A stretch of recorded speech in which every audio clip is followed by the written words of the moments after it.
ফিরে যেতে হবে এ কথা নয়। ও ফিরে যাওয়াটা আমাদের ইচ্ছায় নয়, এটা সম্পূর্ণটা আল্লাহর উপরে ডিপেন্ডেবল।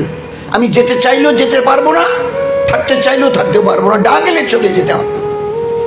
আল্লাহ ওই জন্য দেখিয়ে হুশ করবার জন্য আল্লাহ করে দেখে। পড়োশির বাড়ির খবর পাসনি, পেয়েছিস? বলে হ্যাঁ শুনেছি একটু, এই গতকালকের বাজারে শুনেছিলাম। ওই ভাই সাহেবকে চেনেন তো, ওনার বিবির একটা বাচ্চা প্রসব হয়েছে, এটাই প্রথম বাচ্চা ছিল, কিন্তু বাচ্চাটা মরা বাচ্চা প্রসব হয়েছে। খবরটা শুনলি তো? এক ঝলক মায়ের পেট থেকে দুনিয়া এসে দুনিয়াটা এক ঝলক দেখবে, এরও আমি ফুরসত তাকে দেইনি, হায়াত দেইনি। আর তোমাকে এইরকম একটা কিমতি জওয়ানি, তারপরে এইরকম একটা মোর বয় হায়াত 60, 70, 80, 90, আর তুমি এটাকে মজাক মনে করলে, নিজের ইচ্ছা মতো এটাকে নিজের বাপের পুঁজি মনে করে এটাকে যেমন ইচ্ছা বাস শেষ করে দিলে। কি জবাব দেবে ওই দিন? বারবার মুফতি সাহেব কথা বলছিল, জবাব কি দেবো ওই দিন কিয়ামতের ময়দানে?